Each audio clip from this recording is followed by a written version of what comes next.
All right, a group of parents in Encinitas, California, have their own warrior stance on free yoga classes being taught in their school district, saying yoga is a form of religious indoctrination. The parents are considering legal action now. Let's bring in our legal guys. Avery Friedman, a civil rights attorney and law professor, joining us from Cleveland. Good to see you. And, hi, Frederica. Hello. And Richard Herman, a New York criminal defense attorney and law professor, joining us from Miami. Good to see you as well. Hi, Fred. Whenever you're using public funds in public schools, you cannot force children to take any sort of religious activity. And in this particular case, the allegation here, is this a religious activity or is this exercise?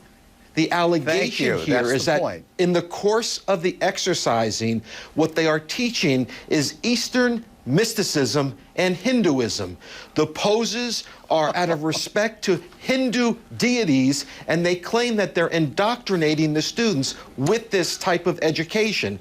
If that's the case, Fred, this program is going to be discontinued, and the federal court will take it, and there is a viable claim here. If that's the case, I don't know what's going on in the classrooms. Nothing. Nothing. Okay. Well, there is a statement that's coming from the Union School District in Encinitas. Tim Baird saying this: the yoga program taught in the Encinitas Union School District provides no religious instruction whatsoever. There is no discussion of spiritualism, mysticism, or religion in any context.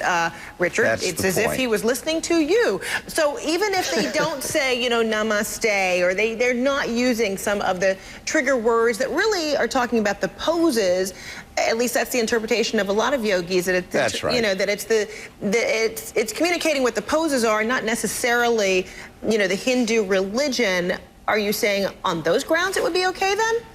Then if they strip away that, and if that's an accurate statement, which we just heard, Fred, then the exercise will continue, and there is no lawsuit. I agree on that point. But the allegation is different. It's based on science. It's a little more than namaste tike. It's a little more than that, Fred.